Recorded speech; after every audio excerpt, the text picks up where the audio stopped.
Hola, ¿qué tal? Nuevamente contigo, tu hermana y colaboradora en Cristo, Marisela Rodríguez, una vez más con una palabra para ti por esta transmisión, por este audio.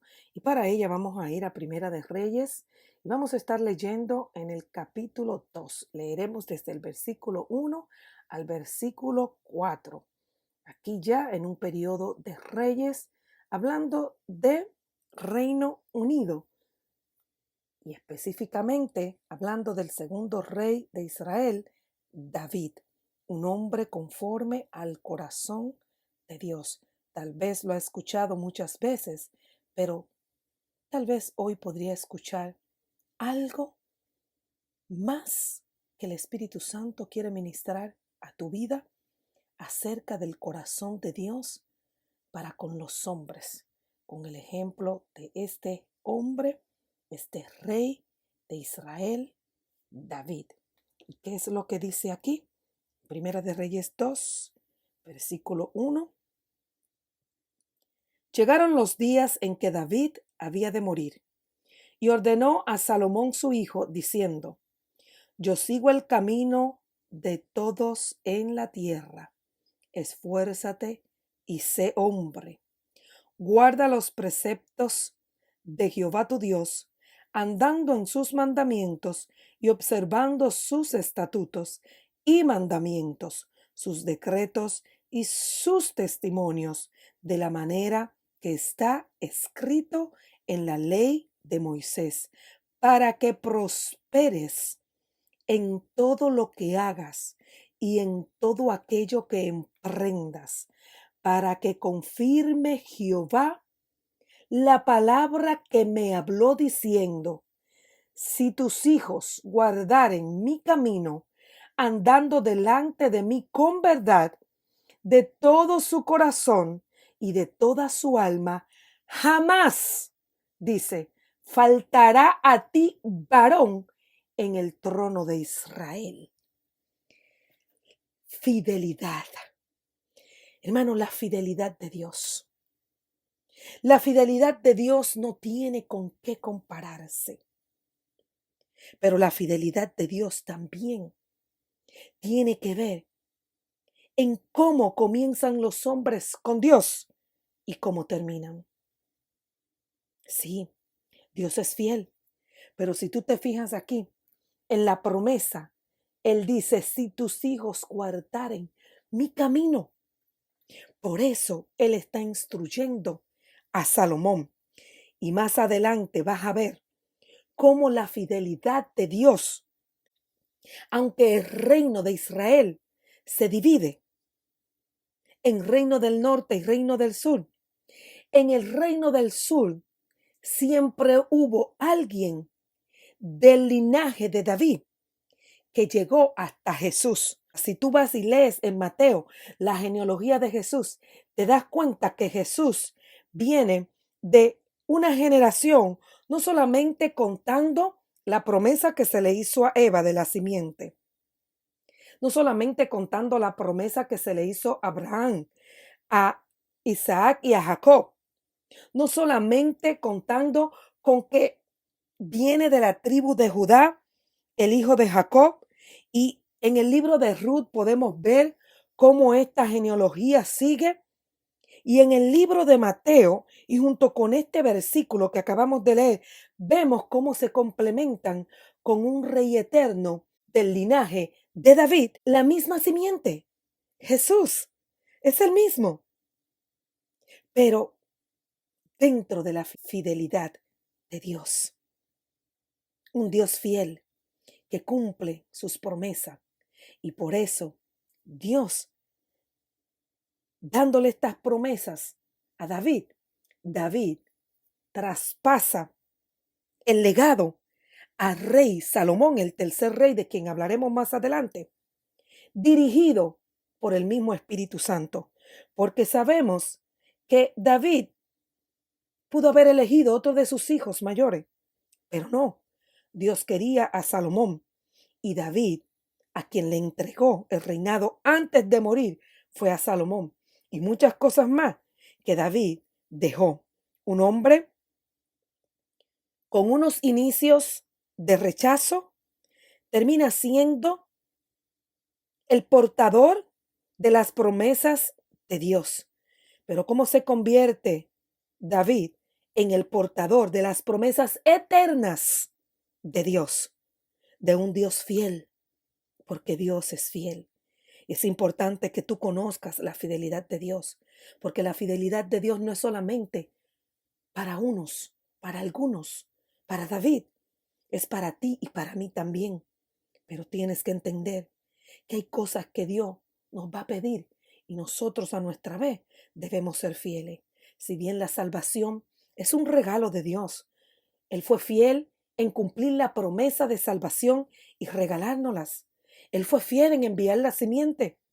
Él fue fiel, Él ha sido fiel y Él seguirá siendo fiel. Pero tú y yo, después que hemos recibido la promesa de salvación, la promesa del Espíritu Santo, porque el Espíritu Santo mora en cada cristiano, vamos a ser fieles. ¿Serás tú fiel a Dios desde que naciste de nuevo hasta el final? ¿Podrás ser tú contado como otra persona en la cual se le pueda decir o a la cual se le pueda decir, la cual se pueda conocer o pueda ser conocida como una persona que tuvo un corazón conforme a Dios? ¿Y cómo son los inicios de este rey? Pues tú sabrás que David, primeramente, es desechado por su padre. Y tú dirás, pero la Biblia no dice que David es desechado. Espera, espera.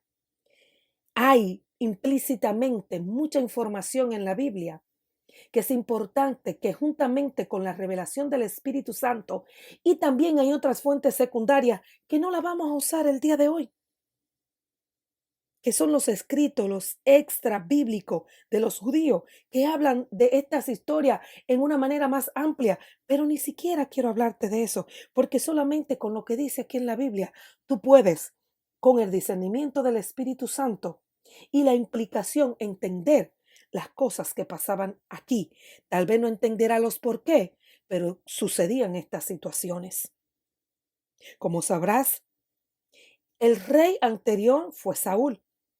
Este Saúl desobedece a Dios una y otra vez y es desechado. Y cuando Saúl es desechado, Dios envía al profeta Samuel a ungir a un nuevo rey. Cuando el profeta Samuel llega a donde se le indicó a ungir uno de sus hijos, Isaí buscó todos sus hijos, menos a David. Él no veía a David como quien calificaba para ser ungido como rey de Israel. Sin embargo, Dios le dice al profeta que también estaba mirando a los otros hijos de Isaí como prospectos muy buenos para ser elegidos como rey. Pero no, Dios tenía algo diferente en mente, porque Dios es bueno. Si bien Dios cumplió su palabra que profetizó a través de Moisés, y Saúl fue un rey que fue para, diría yo en mis propias palabras, que fue para juicio de Israel, para comprobar que sus elecciones iban de continuo al mal. Si bien Dios le dio el rey que ellos querían y este rey le fue uno de mucha bendición, Dios tiene otra cosa en mente ahora, porque aún así Dios sigue amando a su pueblo aunque lo corrija. Dios sigue amando a sus hijos aunque los pruebe, los azote. Y cuando hablamos de prueba, quiero que quede claro que no es Dios quien produce la prueba o la tentación para probarte, sino que quien la produce es el enemigo, pero lo hace con permiso de Dios. Dios lo hace con un propósito, lo hace con una omnisciencia de si es justo o no, porque no solamente Dios juzgará a los injustos, los justos también serán probados, porque su justicia debe ser probada, su carácter debe ser probado. ¿Y quién ejecuta estas pruebas? ¿Quién ejecuta estas tentaciones? Pues el mismo enemigo, permitido por Dios. Por eso usted Debe orar siempre como oraba Jesús, constantemente, como le decía a los discípulos, oren para que no entren en tentación. O sea, si bien sean tentados, no caigan en ella, como le enseñó a orar. Cuando ustedes oren en el Padre Nuestro, parte de la oración fue, pídanle al Padre que no los deje caer en tentación. Ahora bien, usted puede orar y Dios lo va a librar de muchas, pero si llega la hora de la prueba o si llega la hora de un cumplimiento de un propósito, como lo fue el caso de Jesús, ¿qué dijo Jesús? Hazte mi pasar esta copa, pero que no sea mi voluntad sino la tuya. O sea, Jesús estaba dispuesto a pasar por lo que tuviera que pasar con tal de obedecer a Dios. Porque entienda usted, Dios lo puede librar de muchas, pero Dios no lo va a librar del cumplimiento de su propósito. Jamás. Al contrario, usted tiene que entrar en el propósito, sea cual sea la situación por la que usted tenga que atravesar, con tal de cumplir el propósito de Dios. Entre. Usted lo único que tiene que estar seguro es que usted no ha hecho nada que ha desagradado a Dios, que usted está en perfecto alineamiento con el Señor. El Espíritu Santo le da paz, el Espíritu Santo le da convicción. No como algunas personas que tienen la mente cauterizada, que viven una vida egoísta y se perdonan ellos mismos para seguir haciendo lo malo y creen mentiras que voluntariamente deciden creer para seguir pecando. No, yo estoy hablando de personas que han decidido seguir a Cristo, que han decidido morir al yo, que han decidido obedecer, que han entendido que el propósito de Dios es perfecto, es hermoso, es agradable y que están dispuestos a pasar lo que sea y que entienden que el pasar lo que sea no le quita el que son hijos de Dios, no pierden su identidad, pero también manifiestan el fruto del Espíritu, tienen un carácter ya formado y firme, que en medio de las situaciones no se van a rendir, sino que se van a someter a Dios, van a resistir al enemigo hasta que el enemigo tenga que huir, porque sabemos que todo permiso de Dios al enemigo para tentarnos tiene fecha de vencimiento. Si llegado el tiempo, él no ha logrado, llegado el tiempo de Dios, que Dios le dio fecha de vencimiento, te doy tanto tiempo para que hagas tu trabajo. Y si tú no lo completas en ese tiempo, entonces mi siervo ha sido no solamente probado, pero ha sido aprobado. Y yo no sé usted, pero eso es lo que yo quiero, ser aprobada por mi Padre, que cada vez que Él me diga o que no me diga, porque podría venir situaciones repentinas que usted no las entienda. Y ahí es donde se activa la fe que ya tenemos, la que va a producir y va a manifestar que confiamos en Dios, que le amamos y que estamos dispuestos a obedecer hasta la muerte, sabiendo que vamos a resucitar, porque si morimos con Cristo, también resucitaremos con Él. Y si resucitamos con Él, también viviremos con Él eternamente, gobernaremos con Él. Hermano, eternamente. ¿Usted cree que por un ratico en la tierra debemos perder nuestra identidad, debemos perder nuestro dominio propio, debemos de dejar de amar a Dios, de apartarnos de Dios, de dudar de su paternidad? No, cuando viniste a Jesús, fuiste recibido en la familia de Dios. Eres hijo y estás siendo transformado a su imagen, imagen que vas a tener que manifestar cuando vengan las pruebas. Y aquí volvemos a este David, quien su padre no consideraba apto, pero el profeta Samuel recibió la revelación, a quien se le dijo: no, Samuel, no mire el parecer de ninguno, porque yo los desecho. Dios tenía en mente ahora elegir un rey que sí lo iba a obedecer a los que antes conoció. Ay, un rey que escribió los salmos. Mi embrión vieron tus ojos. Salmo 139. Hermoso salmo, léelo completo. Y en tu libro estaban escritas todas las cosas que tenían que ver conmigo. Ya todo era conocido por ti.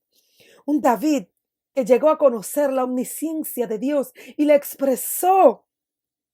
Un David que era pastor de ovejas en ese entonces y escribió un Salmo 23 diciendo: Jehová es mi pastor. Él sabía lo que era pastorear, porque David, aún siendo un adolescente, pastoreando las ovejas, sabía cómo defenderla de los leones, de los osos.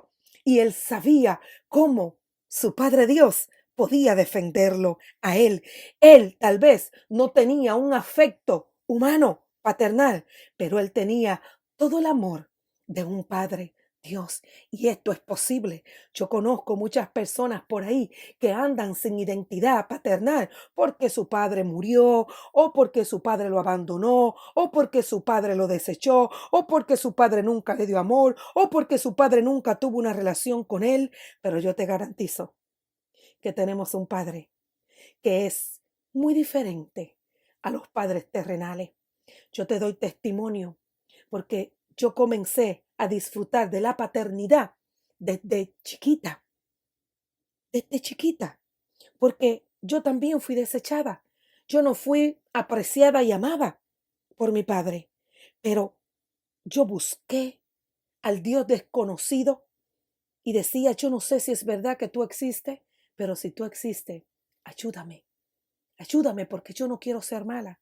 Mano, usted no tiene idea cuántas veces, siendo yo niña, una niña de 5, de 6, de 7, de 8 años, me tiré al piso a llorar y a clamar a un Dios que yo no sabía si era real, pero que yo había escuchado que era bueno, que si Él existía y era bueno, yo necesitaba su ayuda. Y Él se reveló a mí a la edad de 8 años. Me reveló su amor, me reveló su voluntad para mí, me reveló su paternidad y comenzó a cuidarme. Yo era consciente de Él y de sus cuidados. Fui consciente desde siempre. Por eso aprendí a amarlo con todo mi corazón. Y por eso estoy dispuesta a obedecerle con todo mi ser, dedicar todo lo que me queda de vida. Mire, usted y yo, no nos alcanza lo que resta de esta vida para mostrar amor y agradecimiento a un Padre bueno. Y este fue el Padre que tuvo David en el campo cuidando las ovejas. Un Padre que le mostró como pastor cómo cuidar las ovejas y cómo él mismo podía reconocer en el Salmo 23 a este pastor que lo cuidaba a él. Jehová es mi pastor y nada me faltará. Nada me faltará. Escuche, usted escucha cada frase de este salmo. En lugares de delicados pastos me hará descansar. Él sabía que él podía caminar y el sol lo iba a quemar por un tiempo, que iba a pasar tal vez por lugares áridos, secos, difíciles, pedregosos, pero que eventualmente llegaría a un área donde habían pastos, donde había tal vez un árbol frondoso y él podía tirarse allí debajo a disfrutar. Él reconocía que ese árbol que le daba sombra, que ese cielo que él podía mirar sin que la luz del sol le molestara, que esa brisa que él podía sentir, que ese pasto que le acoginaba su cuerpo donde él se tiraba, era bondad de Dios. En lugares de delicados pastos me hará descansar. Él sabía que podía descansar. Confiado, muchas veces lo expresó. Junto a agua de reposo me pastoreará. Oiga usted, agua de reposo. Él sabía que Dios en determinado momento le iba a dar agua, agua que iba a calmar su sed. Confortará mi alma. Usted sabe lo que es sentirse confortado, que si algo lo está agobiando en su mente, que si algo lo está agobiando en su corazón, que si usted tiene una indecisión, Dios conforta su alma, le guía a senda de justicia, le guía, Él le da el camino a seguir. Mire cómo sigue. Aunque ande en valle de sombras de muerte, no temeré mal alguno porque tú estarás conmigo. David no dudaba de la compañía de Dios y David sabía que podía atravesar hasta por sombra de muerte, pero sabía que Dios iba a estar ahí. Tu vara y tu callado me infundirán aliento. Oiga, para infundirle aliento en medio de cualquier situación. A ver esa mesa delante de mí en presencia de mis angustiadores. Él sabía que aunque vinieran personas y se hicieran enemigos de él y quisieran angustiarlo, como pasó aquí en la vida de él muchas veces, pero ya David sabía que en medio de todo eso Dios iba a presentar como que David estaba bien, que no estaba pasando ningún problema. ¿Cuántas veces, hermano, usted y yo hemos disfrutado de estar pasando por situaciones difíciles y viene alguien a querer reírse de lo mal que usted pueda estar? Sin embargo, ese mismo día que esa persona llega, Dios ha puesto una mesa delante de usted, como que usted es la persona que mejor está en la bolita del mundo. Yo no sé usted, pero yo lo he vivido. Unge mi cabeza con aceite. No sé usted si ha sido ungido por Dios, pero cuando Él le llama, usted es ungido por Él. Si usted lo siente, si no lo siente, si esa unción se ha elevado, si no se ha elevado, usted ha sido ungido. De hecho, yo quiero que usted entienda que la palabra cristiano quiere decir ungidos, porque es una transliteración de Cristo, que en griego es ungido. Así como Mesías es ungido en hebreo, en griego es Cristo. No lo tradujeron, sino que lo transliteraron. Igual la palabra cristianos, o sea, provenientes de Cristo, es lo que usted cree que quiere decir cristiano, pero realmente cuando usted lo traduce, cristiano quiere decir que usted es ungido como Cristo. Y aquí David sabía que era ungido como el Señor. Y vamos a hablar de eso, porque la unción es simbólica y Samuel llevó a cabo esto en la vida de David. Pero mire, quiero terminar este Salmo 23. Mi copa está rebosando. ¿Cuánto han sido llenos del Espíritu Santo de Dios? ¿Cuánto han sido llenos del Espíritu Santo de Dios? David sabía lo que era estar lleno del Espíritu de Dios. Ciertamente el bien y la misericordia me seguirán todos los días de mi vida. Óigame bien, había algo de lo que él estaba seguro, que el bien de Dios y la misericordia le seguirían todos los días de su vida y que en la casa de Jehová él moraría por largos días. ¿Ha leído usted este salmo? Vaya y léalo. Es hermoso. Este y muchos otros salmos más que escribió este hombre. Este era un verdadero adorador. Un adorador verdadero, un adorador que adoraba en espíritu y en verdad. No un adorador como ahora, que son cantantes, hermano. Adoradores que están más preocupados por ministrar las almas para caer bien a los hombres que por ministrar al espíritu para edificar a los hombres conforme la semejanza de Dios. Que ese debe de ser el propósito de toda persona que ha recibido un llamado de parte de Dios para ministrar a través de la alabanza. Ser un verdadero salmista, no ponerse el título para sonar más grandioso, no. Un verdadero adorador que le pague el precio a Jehová, que viva las circunstancias que lo hacen certificar, evidenciar en su vida que son verdaderos adoradores. ¿Y qué es lo que pasa? Que este Samuel llega para ungir al nuevo rey y cuando Dios le dice, no son ninguno de estos, tiene que preguntarle a Isaí, ¿acaso no tienes otro hijo más? Sí, pero el que cuida las ovejas. Imagínense usted, ese era como el sirvientico de la casa. Por eso yo estoy segura que David no era realmente muy apreciado por su padre. Pero ¿qué importa si tenemos un padre fiel que nos ama, que nos aprecia, que nos da valor? El valor que tenemos no lo tenemos por lo que tengamos o por lo que podamos llegar a ser. Lo tenemos antes de adquirir todo eso. De hecho, cuando adquirimos algo del Padre es porque Él es nuestro Padre. O sea, el valor que tú tienes es antes de lo que tú puedas adquirir por causa de quien te lo da.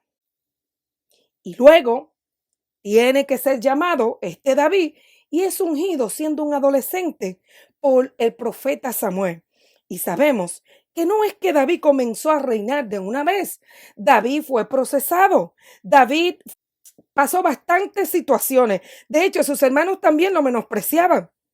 Cuando él llega a hacerle el mandado a su papá, a llevarle el alimento a sus hermanos que estaban en el ejército del rey Saúl, ¿qué es lo que está aconteciendo allí? El gigante Goliat. Y vaya y lea la historia, ¿qué es lo que pasa? Todos estos hombres están amedrentados. Sin embargo, el muchachito David, quien ya tiene una relación en el monte con Dios, a quien nadie conoce, pero Dios sí le conoce, a quien Dios está capacitando como un guerrero, a quien Dios está quitando todo temor de enfrentarse, no solamente quitándole el temor haciendo, pero también conociendo a Dios, porque David no tenía temor porque sabía que Dios estaba con él. David, si bien sabía que él podía matar osos y leones, sabía que se debía, que había detrás de que David tuviera esa victoria en esas épocas cuidando las ovejas. ¿Y qué es lo que hace aquí? Él mismo enfrenta al gigante, al Goliat. Por eso es que yo le digo a las personas que tengan cuidado, porque Dios usa a quien Él quiere para derribar su gigante. Yo recuerdo que el Señor me mandó donde un pastor en una ocasión me mostró lo que le estaba pasando. Y yo le dije al Señor, pero ¿cómo yo llego a ese pastor? Y yo estaba de rodillas en la iglesia y yo decía, bueno, Señor, vamos a hacer algo. Haz que su esposa se acerque a mí y ahí yo voy a aprovechar y le voy a dar la palabra para que ella sea la que genere el encuentro con él. Esa es tu parte y yo cumplo con la mía. Y yo recuerdo que le dije esto al Señor, me paré y salí de la iglesia, me paré en la acera pensando, ya tengo que irme porque había dejado los niños solo. No era que estaban tan chiquitos, pero al fin del día yo no estaba en la casa con ellos y tenía que irme ya para la casa. Y ahí salió la esposa del pastor y me saluda. Hola, ¿cómo están tus hijos? Mira, hermano, yo no perdí ni gané. Yo le dije, usted no se paró ahí para usted saludarme y preguntarme cómo están mis hijos. Usted se paró ahí porque yo tengo que decirle que el Señor me reveló esto y esto y esto y esto y de su esposo y me dijo que orara por él. Ella me dijo, lo que el Señor te reveló es cierto. ¿Quién más que una esposa puede conocer la situación de su esposo, hermano? Fue el mismo Espíritu Santo que puso en mi corazón el que fuera ella específicamente, la persona quien produjera el encuentro. Y me dijo ella, ven mañana que yo me voy a encargar de que él esté presente para que ores por él. Mira, hermano, y ella lo hizo, ella cumplió su parte también. Yo cumplí mi parte, ella cumplió su parte, pero cuando estuve delante del pastor me dijo que él no aceptaba que todo el mundo orara por él. Imagínese usted, hermano, yo apenas, apenas estaba comenzando mi servicio con el Espíritu Santo. Apenas había sido llena por el Espíritu Santo y estaba obedeciendo una guía que él me dio para bendición de alguien. Pero esta fue la respuesta del pastor. Mire, cuando el Espíritu Santo le envía, él protege su corazón. Porque yo no sentía absolutamente nada. Lo único que yo le dije, yo entiendo su posición, pero yo tenía que venir a cumplir con la asignación que el Señor me mandó. Si usted no acepta que llore por usted, amén. Pero yo cumplí con venir. Hermano, y más adelante, el Señor me reveló en la madrugada cuando yo estaba orando que él estaba diciendo, tendría que ser alguien muy poderoso para vencer a Satanás. Se le entendía que lo que él tenía que ser alguien muy poderoso para él ser liberado de esa situación. Y el Señor me dijo, tú le vas a decir a él que fue a mí quien me plujo que David, siendo un pastorcillo adolescente, venciera a Goliat. Y yo le dije, ay Señor, no, no, no, no, no, mire, yo le dije, yo no quiero volver donde ese hombre, yo lo perdono. Yo lo perdono, Señor, yo no quiero volver donde él. Ya, yo cumplí. Y lo que él diga de mí no me preocupa. Y el Señor me dijo, pero a mí sí. Yo le dije, pues vamos a hacer una cosa, permíteme escribírselo. Y eso hice, hermano. El Señor me lo permitió y se lo escribí, porque tenía que cumplir de alguna manera. Y le escribí una carta al pastor y se lo dejé con su secretaria, donde allí le decía que fue a Dios quien le plujo que David matara a Goliat siendo un pastorcillo, un adolescente. Y por eso yo le digo a usted, así sea un niño que Dios quiera usar para darle una palabra, literalmente yo le estoy hablando, un niño, reciba la palabra. Y igual como usted la puede recibir de cualquier otra gente, el procedimiento es el mismo, traerle al Espíritu Santo, porque usted sabe los grandes que se han corrompido y pueden traerle una palabra falsa, porque ya están bajo corrupción y usted puede no saberlo. Por eso es que su confianza tiene que estar en Dios. Mire lo que el Espíritu Santo me enseñó. La palabra en el mundo se toma dependiendo de quién la dé. Lo que pasa es que en Cristo traemos muchas cosas del mundo. Usted ve, porque en Cristo dice el Señor que la palabra no se toma dependiendo de quien la traiga, sino dependiendo de quien la envía. O sea, si Dios es quien envía la palabra, no importa a través de quién Él la envía. Mira, hermano, yo fui injuriada en tantas formas en esos tiempos. Usted no tiene idea de qué tan demonizada yo fui. Y a mí lo único que me fortalecía era saber que Dios usó una burra para hablarle al profeta y 4 leprosos para liberar la nación de Israel. Y yo decía, si Dios usó una burra, si Dios usó una burra y usó 4 leprosos, ¿por qué no puede usarme a mí? Señor, te voy a seguir obedeciendo. Si a Jesús lo acusaron de estar endemoniado, ¿por qué no pueden acusarme a mí?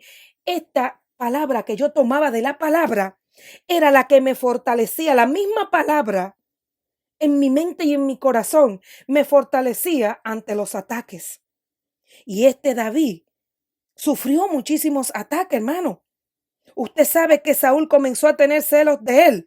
Yo no sé si esto le parece, pero en estos tiempos eso es normal. Usted no sabe cuántos pastores se levantan en celo. Yo, hermano, no cree usted que yo quiero privar en nada, pero yo lo he vivido. Saúl quería matar a David. Mira, hermano, matar físicamente no es la única muerte.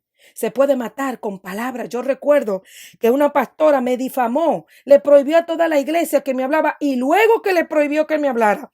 Entonces mi propia cara me dijo que yo tenía el espíritu de Jezabel y que ella no podía estar cerca de mí. Porque se miró de arriba abajo y me dijo, porque mírame a mí y mírate a ti. Yo recuerdo que el Señor me dio entereza. Yo bajé mi cabeza, yo no respondí nada. Cuando ella terminó de insultarme, yo me fui y llegada la noche, cuando todos mis hijos se acostaron, se durmieron, yo me tiré al piso como solía hacer desde niña, que yo siempre esperaba que todo el mundo se acostara, y me tiré al piso a hablar con mi padre. Y le dije, Señor, yo me quito y me pongo lo que tú quieras. A mí, el vestir o el calzar me es nada. Si tú quieres que yo me rape la cabeza y que ande de cabeza, como tú me digas que haga, yo voy a hacer. Yo me pongo lo que tú quieras y me quito lo que tú quieras, porque yo estoy para servirte a ti, no para servir a los hombres. Y el Señor me dijo, no te pondrás el uniforme de Saúl para vencer a Goliat, te pondrás el arma que yo te entregue. Mira, hermano, usted no sabe, el Espíritu Santo ministrándome juntamente con la palabra, cómo yo pude resistir y no volver para el mundo. Yo estaba determinada, hermano, yo estoy determinada. Y todos nosotros debemos, una vez que hemos nacido de nuevo, mantenernos en el Señor, no volver atrás, nunca más, sino seguir adelante, reteniendo lo que vamos adquiriendo de Dios y siguiendo por más hasta el día del Señor. David lo que hizo fue huir al desierto, hermano. Pero David conocía el desierto. Allí se va al desierto, se une, óigame, a los filisteos, los enemigos del pueblo de Israel, porque no le dejaron más opción. Muere Samuel, el profeta muere. Y David ahí comienza a crecer como guerrero, porque ya se hace un hombre. Es ungido, tiene la unción, pero todavía no es rey. Pero ya está determinado para hacer. ¿Y qué es lo que Dios hace? Lo que estuvo formando en el monte, ahora comienza a formarlo en el desierto, en medio de los filisteos, en medio del mundo, porque Dios hace como Él quiere, para lo que Él quiere. Usted ve, a veces usted viene a Cristo y el mismo Dios lo manda a estudiar. ¿A dónde usted tiene que ir a estudiar? A la universidad. ¿Con quién se tiene que relacionar? Con gente del mundo. El mundo es enemigo de Dios. Pero aún así, usted está ahí dentro de ello y Dios se va a encargar de protegerlo y de llevarlo a donde Dios lo quiere llevar. Pero es Dios, hermano. Porque encuentro a esta gente que quieren volverse arrogante estudiando y Dios le dice, no me estudie. Porque imagínese usted, ¿de qué le vale a usted perder su alma por adquirir todos los estudios y decir que usted sabe mucho, que es sabio, que tiene un doctorado, que tiene una maestría, que tiene un bachelor, que tiene lo que sea? Hermano, nada de eso es nada a fin de agradar a Dios. Nada de eso es nada a fin de hacer la voluntad de Dios. Si Dios lo va a llevar a usted a lugares donde requiere enseñarle cosas, pero que sea Dios, hermano, que sea la guía del Espíritu Santo, que usted vaya donde Dios lo envíe, porque donde Dios lo envíe es que Dios lo va a proteger. Ahí David derrota a los amalecitas. Usted sabe todo lo que se presenta con Saúl y cómo él le perdona la vida varias veces hasta que finalmente Saúl muere. Y recuérdese que hablamos que esta historia de los reyes y el reino dividido, tanto Reino Unido como Reino dividido, está conformada, comprende y abarca los libros de Samuel primera y segunda, Reyes primera y segunda, Crónica primera y segunda. Y entre ellos los salmos escritos por David, este mismo David que estamos hablando, sabemos que la gran mayoría de los salmos fueron escritos por él. Y también cuando hablemos de Salomón, vamos a ver que él escribió Proverbios, Eclesiastés y Cantares. Por lo tanto, todos estos libros comprenden estas épocas, porque estamos hablando en términos de tiempo. ¿Qué estaba pasando en este tiempo? Aunque los libros en la Biblia fueron puestos de nuestra manera, en otra forma, nosotros lo estamos hablando en una forma cronológica. Y este David vivió 1000 años antes de Cristo, más o menos. Y esta era la cosa que acontecían para aquellos días. Así que por eso se sigue en segunda de Samuel, hablando de cuando David es proclamado rey. Y no fue que él fue proclamado, no. El primero gobernó 7 años en Judá. Luego después fue proclamado rey en todo Israel, dentro de situaciones como siempre. Él fue proclamado rey en las 12 tribus y luego ahí es donde él comienza a derrotar a los filisteos, a tomar posesiones. Usted sabe, derrota a los amonitas, derrota a los sirios. Pero mire, mientras él está peleando, también está pendiente de lo de Dios. Y no pendiente de lo de Dios, como que las guerras también Dios estaba ahí, pero aquí estamos hablando en su relación con Dios. David tenía cuidado de su relación con Dios, porque si usted va a Primera de Crónica, ahí usted se da cuenta que David traía el arca a Jerusalén, el arca del pacto. Aunque David está pendiente a su situación como rey, extiende sus dominios, derrota a los amonitas, derrota a los sirios, toma Sión, donde más adelante construye la ciudad de David. Usted sabe todas esas cosas que si usted, óigame, si usted va hoy día a Israel, usted va a encontrar eso ahí. La ciudad de David está ahí todavía. El monte Sión está ahí todavía. Usted puede ir y puede disfrutar de una visita de esos lugares que se mencionan en la Biblia, que ellos lo conservan, están ahí. Usted ve, este David estaba pendiente de las cosas de Dios. Y sabemos que en el capítulo 7, Dios hace un pacto con David acerca de confirmar su reino para siempre. Porque de él iba a provenir la simiente prometida. Él iba a entrar, óigame qué gran honor, él iba a entrar en el linaje del Mesías. ¿Usted entiende? El Mesías profetizado se le iba a decir hijo de David. ¿Usted entiende eso? Qué gran privilegio es que usted sea nombrado entre los cristianos, siendo usted un cristiano fiel. Y fíjese que dije, un cristiano fiel, no un cristiano perfecto. El que comenzó en usted, la obra la va a terminar. Pero sabemos, y Dios sabe que usted es imperfecto. Estas son las cosas que Él está tratando con usted. Y este fue el caso de David. Por eso muchas personas tratan de traer confusión y dicen palabras, pero ¿y cómo este hombre pudo ser un hombre conforme al corazón de Dios? Ah, porque este hombre era imperfecto. Vemos en el capítulo 12 cómo este hombre ha cometido adulterio y asesinato. Y Dios le envía a otro profeta llamado Natán, quien lo amonesta. ¿Y qué hace David? Vaya al Salmo 51. Arrepentimiento, humillación, léalo.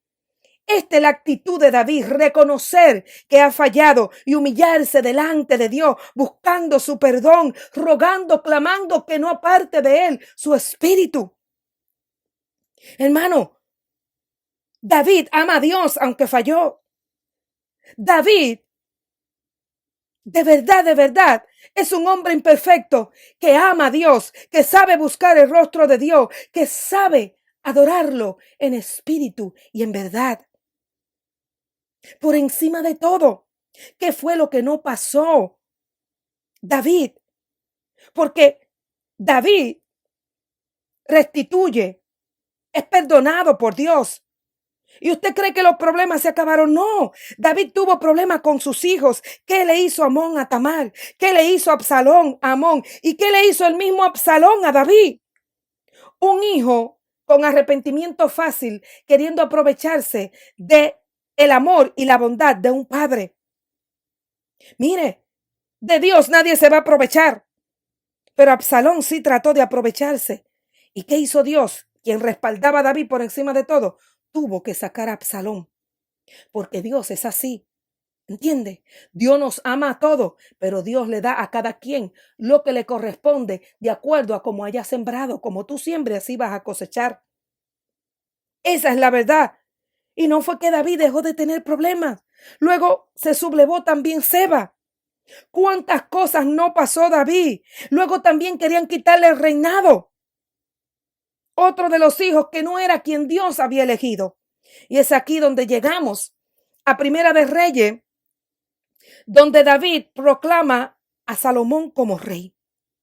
Y es aquí donde quiero terminar, porque sabemos que luego que David hace esto, David muere, pero no sin antes dejar un legado, no sin antes dejar al rey elegido por Dios, para seguir no solamente el propósito que Dios ha terminado, pero para cumplir con una promesa que le dio a David y para una vez más manifestar su fidelidad. Es por esto que usted y yo tenemos que entender la fidelidad de Dios. La fidelidad de Dios tiene que ver también con un hombre que comienza y termina con Dios. Un hombre que desarrolla un corazón conforme a Dios. Un hombre que deja que su mente sea renovada conforme a la palabra de Dios. Un hombre que aprende a adorar. Cuando hablo de hombre, estoy hablando en términos general, sea hembra o sea varón, una mujer o un hombre que adora a Dios en espíritu y en verdad, que le obedece, que sigue la guía del Espíritu Santo, que después que su espíritu ha recibido vida por la salvación, ese espíritu está dedicado solamente, únicamente y exclusivamente a una conversación con Dios, a una obediencia, un buscar para un recibir, un llamar para un escuchar, un tocar para un abrir, porque esto es lo que hace Dios. La fidelidad de Dios es real, pero usted y yo tenemos que mantenernos firmes. David, siendo un hombre de Dios, dejó un legado a su hijo. No el legado que a él le pareció ni como le pareció, sino el legado que el mismo Espíritu Santo le indicó que debía de dar para mostrar la fidelidad de Dios. Porque hay muchos que quieren recibir profecía, pero no quieren caminar en los esfuerzos de la profecía. Usted quiere que Dios dirija sus pasos, pero no está dispuesto a moverlo, ni ir a donde Él le envía. Muchos quieren ir solamente a la tierra donde fluye leche y miel y que desde que llegue todo sea bendición, pero no. Primero hay que atravesar el desierto y en ese desierto demostrar que ama a Dios, permaneciendo fiel, hermano, sin quejas, sin murmuraciones, sin levantarse en contra de los siervos de Dios, los verdaderos siervos de Dios, y sin levantarse en contra del mismo Dios, sin blasfemar el nombre de Dios, sin dudar de Dios, hermano. La fidelidad de Dios requiere su fe, requiere su amor, requiere su firmeza. Su hermana y colaboradora en Cristo, Marisela Rodríguez. Que Dios le bendiga.